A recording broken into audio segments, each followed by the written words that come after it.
अब बात करते हैं कि इन्वेस्ट कहाँ करना है, कैसे करना है। भाई करते क्या है, ठीक है, इतना सब अच्छा है, हम बचा लेंगे, हम $100 निकाल लेंगे, बस अब हमें ये बताओ कहाँ इन्वेस्ट करते हैं और हम कनाडा आके क्या करें। Hello everyone, welcome and welcome back to Piyush Canada. ये वाली वीडियो मैं फ्रंट कैमरे से फिल्म कर रहा हूँ, तो थोड़ा क्वालिटी डोंट माइंड। मेरी पूरी कोशिश थी कि आउटडोर शूट करूं, लेकिन हवा इतनी चल रही है ना, वीडियो शूट हो जाएगी लेकिन ऑडियो में बहुत प्रॉब्लम आ रही थी। तो यार कैसे इंटरनेशनल स्टूडेंट यहाँ पे बहुत जल्दी $1 लाख का पोर्टफोलियो बना सकते हैं, सेव कर सकते हो। $1 लाख जो ये वर्ड है ना, $1 लाख जो मैंने यूज किया है, इसको मैं सिर्फ एज एन एग्जाम्पल, एक एग्जाम्पल देने के लिए मैंने $1 लाख ले लिया। आपको $5 लाख बनाने हैं, आपको मिलियन बनाना है, आपको 50,000 बचाने हैं, that is up to you. मैं आपको एक सिंपल कॉन्सेप्ट समझाना चाहता हूँ। उस कॉन्सेप्ट को समझाने के लिए मैंने एक बेंचमार्क ले लिया जो मेरे लिए इंपॉर्टेंट है कि $1 लाख, ठीक है। तो उसके बारे में उस हिसाब से बात करेंगे। $1 लाख कितना होता है, मोटा मोटा 55 से 60 लाख रुपए। एक टाइमलाइन समझ लो कि मैं चाहता क्या हूं, यहाँ पे क्या टाइमलाइन है। तो यार जब आप यहाँ पे आते हो, मोस्ट लोग यहाँ पे 2 साल का स्टडी परमिट लेके आते हैं। तो यार 2 साल का आपका स्टडी परमिट, उसके बाद आपका 3 साल का वर्क परमिट, उसके बाद आपका पीआर, उसके बाद आपकी आगे की लाइफ। दूसरा यार, मैं कोई फाइनेंशियल एडवाइजर नहीं हूं, मैं आपको सिर्फ वही बता सकता हूं जो मेरा पर्सनल एक्सपीरियंस है। अगर आपकी नीड्स हैं कि आपको एक फाइनेंशियल एडवाइजर की जरूरत है, please talk to one. I am not one, I am on my way to become one, लेकिन as of now I am not a financial advisor. मैं सिर्फ आपको अपना पर्सनल एक्सपीरियंस बताऊंगा कि मैं क्या करता हूं। तो यार जब तक तो आप स्टूडेंट हो, आई वेरी वेल अंडरस्टैंड कि मनी कंस्ट्रेंट बहुत ज्यादा रहता है, पूरा मंथ ऑन मंथ के मतलब हैंड टू माउथ सिचुएशन रहती है जब तक आप स्टूडेंट हो, अनलेस आपको घर से पैसा आ रहा है, दैट इज डिफरेंट। तो यार ये वीडियो मैं ये दिमाग में रख के बना रहा हूँ कि आप स्टूडेंट हो, आपकी इनकम लिमिटेड है, आपके और भी खर्चे, आपको ग्रोसरी करनी है, गाड़ी लेनी है, इंश्योरेंस देना है, ये वो, फीस भी निकालनी है, तो ये सब दिमाग में रखते हुए मैंने ये वीडियो बनाई है। तो यार कनाडा में सैलरी कैसे मिलती है? कनाडा में सैलरी मिलती है बाई वीकली, मतलब कि महीने में 2 बार सैलरी आती है, हर 15 दिन पे एक आपका पेचेक आता है। तो मेरा पर्सनली मैं ये करता हूं कि यार जो भी मेरा पेचेक आता है उसका मैं 10% मैं सीधा इन्वेस्ट कर देता हूं। आपको अगर 20% सूटेबल लगता है, आप प्लीज 20% करो। आपको 30 लगता है 30 करो, 5% लगता है 5% करो, बट प्लीज कुछ करो, ठीक है। तो मेरा जो ये है कि मेरा जो पेचेक है, मैं उसको सीधा सीधा 10% सीधा इन्वेस्ट कर देता हूं। अब पेचेक $600 का आया तो $60 इन्वेस्ट हो गया, पेचेक $1000 का आया तो वहां पे सीधा $100 इन्वेस्ट हो गया। तो totally depending on the paycheque किस तरीके से आता है, वो सीधा उसका 10% इन्वेस्ट हो जाता है। अब कितना इन्वेस्ट करना है, कैलकुलेशन पर्पस के लिए हम मान लेते हैं कि यार आप बाय वीकली सिर्फ $50 इन्वेस्ट कर पाते हो, ठीक है। बाय वीकली आप सिर्फ $50 इन्वेस्ट कर पाते हो। कॉन्टेक्स्ट के लिए बता दूं, $50 क्या होता है भाई? कुछ नहीं होता। कहीं खाना खाने जाओगे, ये बिल देखो, खाना खाने जाओगे, $50-100 तो आपका ऐसे ही लग जाता है, ठीक है। तो एक प्लेट मोमोज यहाँ पे $12 के मिलते हैं। तो यार ठीक है, आप $50 बाई वीकली 15 दिन में इन्वेस्ट कर सकते हो, ठीक है। तो $50 हमने इन्वेस्ट करना है जब तक आप स्टूडेंट हो। $100 पर मंथ, मतलब $50 biweekly comes out to $100 per month. आप एक इन्वेस्टमेंट शुरू कर दो। कहाँ इन्वेस्ट करना है, कैसे करना है, सब कुछ बताऊंगा, एक एक डिटेल कवर करूंगा, लीगैलिटीज भी कवर करूंगा। उसके बाद 2 साल आपने हैबिट बिल्ड करी सेविंग की, वो $100 की आपकी जो सेविंग है उसको चलने दो, हर महीने $100 आप डालते रहो, कोई दिक्कत नहीं। तो यार अब आपकी लगी है जॉब, तो अब आपकी फुल टाइम जॉब लग गई है, अब आप आ गए हो वर्क परमिट पे। तो अब जो आपकी इनकम है वो एटलीस्ट 3 गुना हो गई है फ्रॉम एज कंपेयर टू आप जब स्टूडेंट थे। तो अब आपने क्या किया, आप $50 के एडिशनल आप $100 बाई वीकली और डालने लगे। मेरा यहाँ पे ये मानना है, मैं एक अच्छे मतलब कि कितना अमाउंट इन्वेस्ट करें उसका बेंचमार्क मैं ये मानता हूँ। आप एक बेसिक होंडा सिविक लोगे ना, नई होंडा सिविक लोगे, एंट्री लेवल होंडा सिविक लोगे, टॉप मॉडल भी नहीं, तो भी उसकी जो किस्त बनेगी ना, जो उसकी ईएमआई बनेगी, वो $250 बाई वीकली तो मिनिमम बनेगी। मतलब कि $250 बाई वीकली आप गाड़ी की किस्त दोगे। तो यार अगर आप गाड़ी की किस्त $250 दे सकते हो बाई वीकली, तो आप महीने का $200 इजीली बचा सकते हो, इजीली, ठीक है। तो $100 बाई वीकली आपने वर्क परमिट पे स्टार्ट कर दिया। तो अब टोटल आप बचा रहे हो $100 जो स्टडी परमिट से चलता आ रहा था, एडिशनल $200 आप और बचा रहे हो। अब देखो, मैं मानता हूं कि इस पीरियड में आपको घर भी लेना है, आपको लोन भी उतारना है, आपको घर पैसे भी भेजने हैं, बहुत सारा है। हो सकता है आपके पास और जिम्मेदारियां हो, ठीक है, फैमिली की जिम्मेदारी और ज्यादा बढ़ जाए। तो इसीलिए मैंने ये नहीं बोला कि $500 बचाने, $1000 बचाने, सिर्फ भाई आप 200 बचा लो, दैट इज इनफ, ठीक है। अब 3 साल तक हम इसमें कोई इंक्रीमेंट नहीं कर रहे। आप करना चाहते हो इंक्रीमेंट करो, जस्ट कैलकुलेशन पर्पसेस के लिए हम इसमें कोई इंक्रीमेंट नहीं कर रहे। 3 साल तक इसको ऐसे ही चलाओ। तो अब 3 साल में आपकी इनकम भी बढ़ेगी, आपके मनी के सोर्सेज भी बढ़ेंगे, बहुत कुछ होगा, ठीक है। तो अब टोटल हो गए हैं 2 साल आपके स्टडी परमिट के और 3 साल वर्क परमिट के, टोटल 5 साल से आप इन्वेस्ट कर रहे हो। अब फाइनली आपको मैं कहता हूँ कि आपका ये 5 साल खत्म हो गए। अब आप सोच रहे हो कि अब गियर डाला जाए, जरा अब जरा गाड़ी अगले गियर में डाली जाए और एक एक स्टेप और आगे बढ़ा जाए। मतलब अब आपकी पीआर लग गई है, आपकी इनकम बढ़ गई है, जो भी है, ठीक है। अब आप ने एक और सेविंग शुरू कर दी है, जो आपने एडिशनल $200 पर मंथ और सेव करना शुरू कर दिया, ठीक है, 5th ईयर से। मतलब कि 100, 200 और 200 आपने और 5वें साल के बाद उसके अंदर ऐड कर दिया। तो टोटल अब 5वें साल से आप जो बचा रहे हो वो है $500 पर मंथ। बहुत बड़ी बात है क्या? कोई बड़ी बात नहीं है। लोग इससे इतना ज्यादा बचाते हैं। मेरी जो लास्ट सेमेस्टर मैथ्स की क्लास थी उसमें मेरा एक दोस्त था, वो भाई $250 पर मंथ बंदा बचा रहा है एज अ स्टूडेंट। मैं उसको भाई massive respect for that guy कि भाई वो बचा रहा है and it really takes some mental strength, courage चाहिए मेंटली इतना पैसा बचाने के लिए एज अ स्टूडेंट। तो अमेजिंग, ठीक है। तो अब कैलकुलेशन पर्पसेस के लिए मैं मान लेता हूं कि आपका 10% आपको एनुअल रिटर्न मिल रहा है। तो यार किसी साल ज्यादा रिटर्न मिलेगा, 15% भी मिलेगा, किसी साल कम रिटर्न मिलेगा, 6%।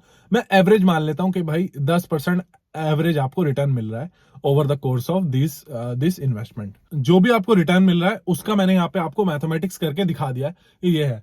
अब आप गेस करो कि इतनी सारी इन्वेस्टमेंट के बाद सिर्फ 15 साल में, अच्छा 15 साल कितना होता है कॉन्टेक्स्ट के लिए समझ लो।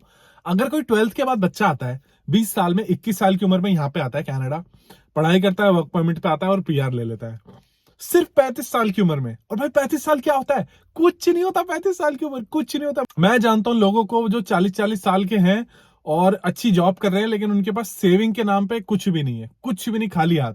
तो 35 साल की उम्र कुछ नहीं होती, इट्स रियली यंग, ठीक है। आपके पास हाथ में $1 लाख लिक्विड एसेट्स होंगे। एसेट्स, ऐसे नहीं कि वो कैश होगा, एसेट्स होंगे आपके पास $1 लाख के, जो आपको इनकम जनरेट कर रहे होंगे हर month. This is the power of investing. ये तो मैंने सिर्फ कैलकुलेशन पर्पसेस के लिए 15 साल लिया है। भाई आप इसी कैलकुलेशन को 20 साल के लिए करो, 25 साल के लिए करो, तो जो लास्ट के ईयर्स होते हैं ना उसके अंदर कंपाउंडिंग सबसे ज्यादा स्पीड से होती है, ठीक है। मैंने सिर्फ बेंचमार्क लेने के लिए, एग्जांपल देने के लिए एक फिगर ले लिया, $1 लाख। अब बात करते हैं कि इन्वेस्ट कहां करना है, कैसे करना है, भाई करते क्या है, ठीक है, इतना सब अच्छा है, हम बचा लेंगे, हम $100 निकाल लेंगे, बस अब हमें ये बताओ कहां इन्वेस्ट करते हैं और हम कनाडा आके क्या करें। तो यार मैंने क्या किया, मैंने ना सारी एप्स देखी यहाँ पे, जो इन्वेस्टिंग की एप्स है। आरबीसी की ऐप है, स्कोशिया की ऐप है, ये वेल सिंपल करके एक बड़ी फेमस ऐप है, उसके बाद क्वेस्ट ट्रेड वगैरह है। इन सबको कंपेयर किया, इन सबके चार्जेस कंपेयर किए, और मेरा कंक्लूजन ये है कि यार वेल सिंपल से बढ़िया कोई ऐप नहीं है। क्यों? तो यार जब तक आपका इन्वेस्टमेंट अमाउंट छोटा है ना, 50, 100, $500 पर मंथ आपको इन्वेस्ट करना है, वेल सिंपल से बढ़िया कोई ऐप नहीं है। क्वेस्ट ट्रेड पे आई थिंक यार आपको $1000 मिनिमम है, उसको हटा दो। उसके बाद जब आप कोई स्टॉक बाय करते हो तो उस पर आपको कोई ट्रेडिंग फीस लगती है। वेल सिंपल की फीस इज $0 फीस है, एक भी डॉलर नहीं लेता ये लोग, ये आपके ट्रेड प्लेस करने के। उसके बाद स्कोशिया बैंक और जो बैंक का जो वो होता है ट्रेडिंग ऐप, ये लोग एक ट्रेड के $6 से $7 लेते हैं। तो यार आई डोंट लाइक दैट। मुझे फालतू का पैसा वेस्ट नहीं करना। मैं इन्वेस्ट $100 कर रहा हूँ, उसमें $60 मैं तुम्हें दे दूंगा, 7% तो मैं वैसे ही लॉस में आ गया। तो सबसे बढ़िया वेल सिंपल में आप इन्वेस्ट करो, टीएफएससी अकाउंट खोलो। टीएफएससी क्या होता है, एक डिफरेंट टॉपिक है, ब्रीफ में बता देता हूँ। टैक्स फ्री सेविंग अकाउंट, इसमें आप साल के $6000 तक टैक्स फ्री आप इन्वेस्ट कर सकते हो। तो यार अगर आप वेल सिंपल डाउनलोड कर रहे हो, आप कनाडा में हो, आपका सिन नंबर डिटेल वगैरह वो मांगेगा, वो सब उसमें डाल देना ऐप में। उसके बाद मैं डिस्क्रिप्शन में लिंक डाल दूंगा, उस लिंक से डाउनलोड करोगे तो आपको फ्री 2 स्टॉक मिलेंगे। उसके बाद मुझे भी 2 फ्री स्टॉक मिलेंगे। तो अब तो कोई मैंडेटरी नहीं है कि आपको मेरे लिंक से डाउनलोड करना है, आप अपने आप पे डाउनलोड कर लो। अगर आप मेरे लिंक से डाउनलोड करोगे आपको भी 2 फ्री स्टॉक मिलेंगे, अप टू $25-40 जो भी उनका चलता रहता है प्रोमो, और मुझे भी 2 फ्री स्टॉक मिलेंगे, ठीक है। अब मैं बताता हूं कि मुझे ये ऐप पसंद क्यों है। पहली बात, इस ऐप के अंदर फ्रैक्शनल ट्रेडिंग अलाउड है। फ्रैक्शनल ट्रेडिंग क्या होता है? तो यार टेस्ला का स्टॉक है $800,000 का, मेरे पास तो नहीं है $800,000 अभी टेस्ला का स्टॉक खरीदने के लिए। तो मेरे पास तो हर महीने में $50-100 इन्वेस्ट करता हूं।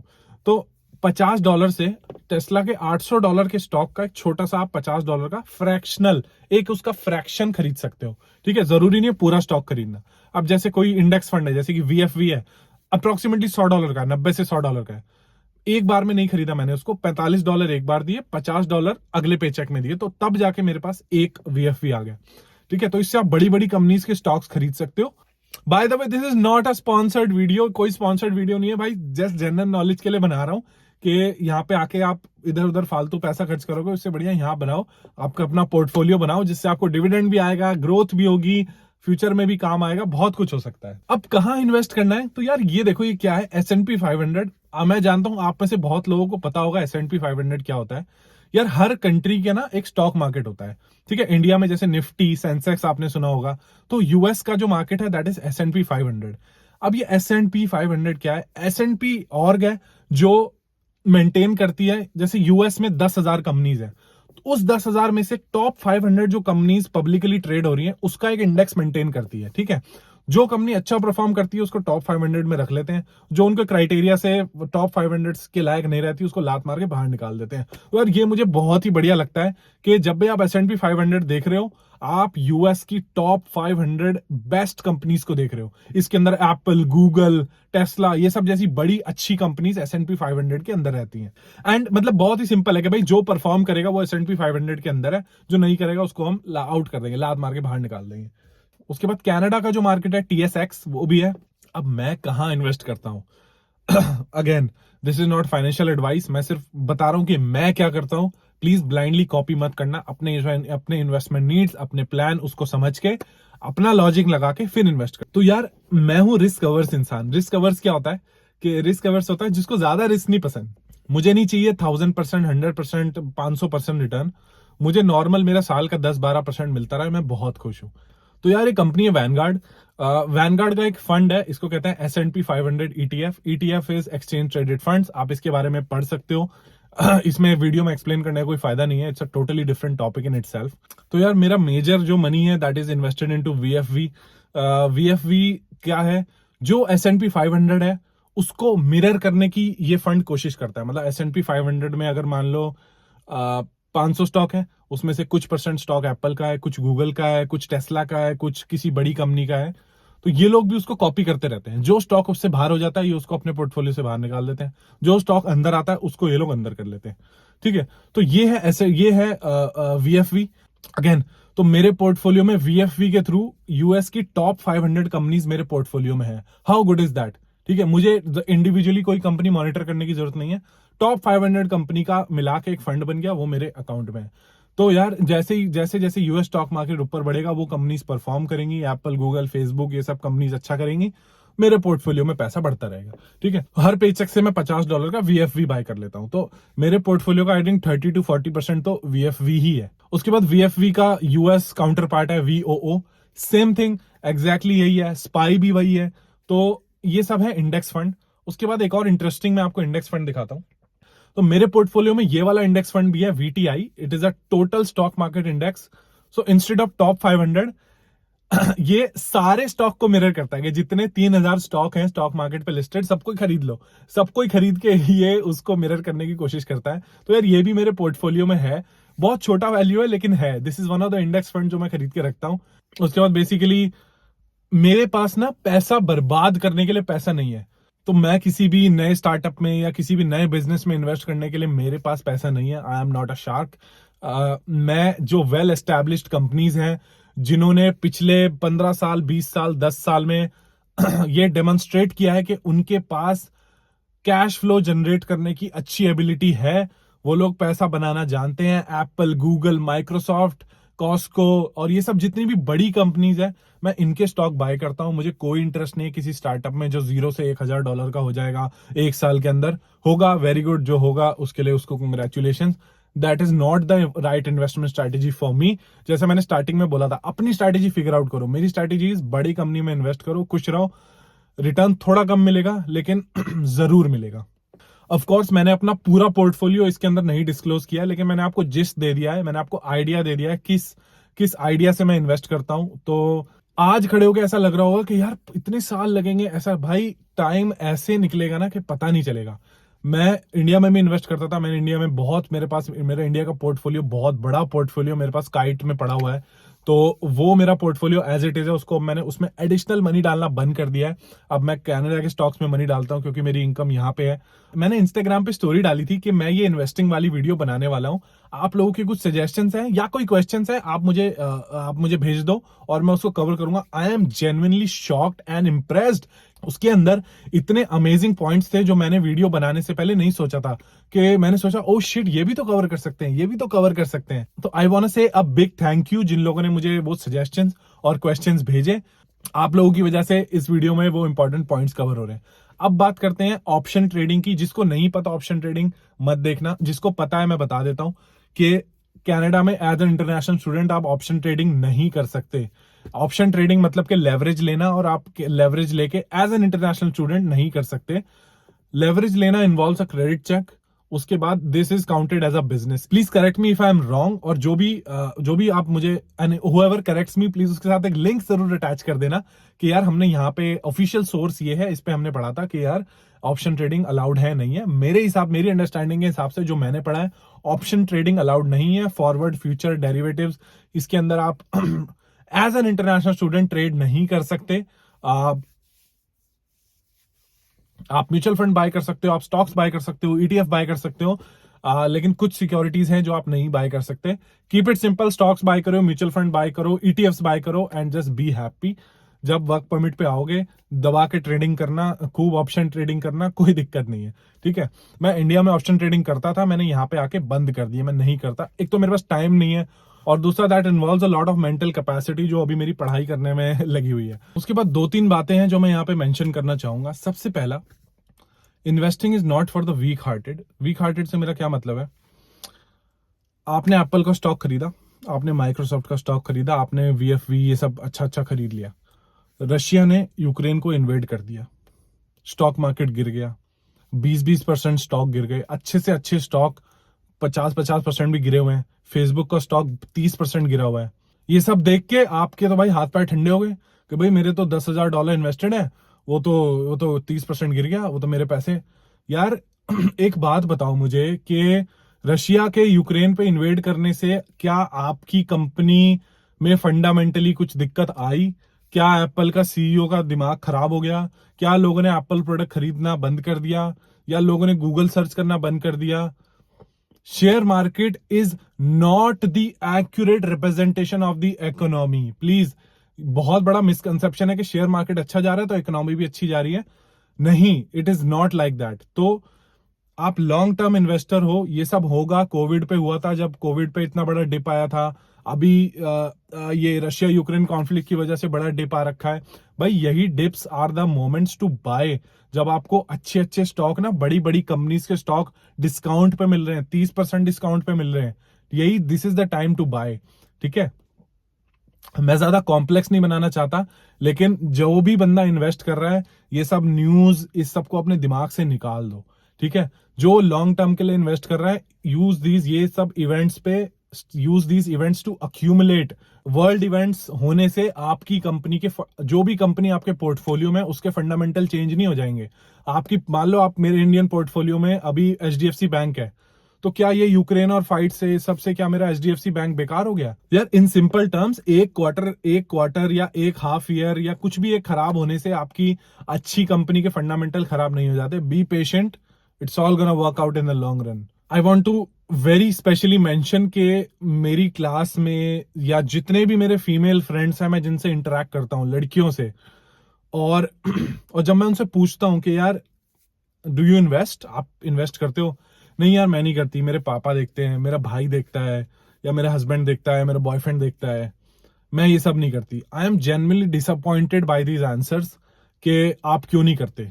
वाइज मतलब आपने दूसरे पे क्यों छोड़ा हुआ है? Please take charge of your situation. Stock market को फर्क नहीं पड़ता कि वो लड़के का पैसा लगाए या लड़की का पैसा लगाए। There is no right way to say this. मैं तो सबको इन्वेस्ट करने के लिए बोल रहा हूँ, लेकिन स्पेशली जो मैं नोटिस कर रहा हूँ, that has to be put out there. मतलब मेरे पर्सनल लेवल पे जितने लोगों से मैं इंटरेक्ट करता हूँ, the amount of guys that invest in stock markets और ऐसा मार्केट्स में, एज कंपेयर टू गर्ल्स, वो नहीं करती। I don't know why. Please take charge of your situation. तीसरा, आई थिंक मैंने पहले भी बोला है, अभी भी बोलता हूं कि $1 लाख जो मैंने अमाउंट लिया है, वो जस्ट एक एग्जांपल देने के लिए लिया है। आप भाई $2 लाख से मैथमेटिक्स करो, आप $50,000 से करो, totally depending on your needs. Now I will address some questions जो मेरे उसमें थे कि मैं अपनी इंडियन इन्वेस्टमेंट कैसे हैंडल कर रहा हूँ। वो भाई एज इट इज पड़ी हुई हैं, वो मेरे डीमैट अकाउंट में पड़ी हुई है, उनको पड़ा रहने दो। वो कुछ ग्रो हो रही है, कुछ गिर रही है, लेट इट बी। मैं अभी इंडिया में एक्टिवली इन्वेस्ट नहीं कर रहा। किसी ने पूछा था कि कनाडा में रह के हम इंडिया में कैसे इन्वेस्ट कर सकते हैं। आप इंडेक्स फंड खरीद सकते हो जो इंडियन मार्केट को कॉपी करता है, मतलब जैसे निफ्टी 50 है तो उसमें इंडिया के टॉप 50 स्टॉक्स रहते हैं, जो स्टॉक 50 में रहने लायक रहता है उसमें रहता है, जो नहीं होता उसको बाहर निकाल देते हैं। तो आप ETF बाय कर सकते हो जो इंडियन स्टॉक मार्केट को मिरर करता है, ऐसे आप इन्वेस्ट कर सकते हो। इंडिविजुअल स्टॉक्स में इन्वेस्ट करना है तो मैं बोलूंगा किसी भी ब्रोकरेज पे, काइट पे NRI अकाउंट खोल के आप उसमें इन्वेस्ट कर सकते हो। उसके बाद क्रिप्टो की बात करते हैं तो देखो यार मैं सारा कुछ नहीं बता सकता, बस ऐसा समझ लो कि I made a fortune in 2016, 17 and 18 in crypto. I hold some crypto but I do not actively invest in crypto.